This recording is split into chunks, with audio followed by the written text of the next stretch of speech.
Свет жоқ. Өкіметтікі жоқ. Біз свет сатып алып отырмыз. Жеке меншік. Иә, жеке меншік. 15 теңгеден сатып алады, бізге 25 теңгеден сатады.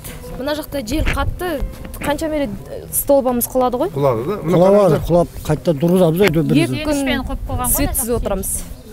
Барлық адамдардан, тұрғындардан қол жинап жібердік. Хат келді.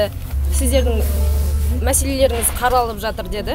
Болды. Басқа ештеңе жазылмаған. 2016-2017 17 хат жазылды. Шағалдың әкімі сенде осы шөл дала бойынша 58 миллион қаржы бөлініп қойған деген. Иә. Бөлініп қойды, бірақ сметасы жасалмаған деді.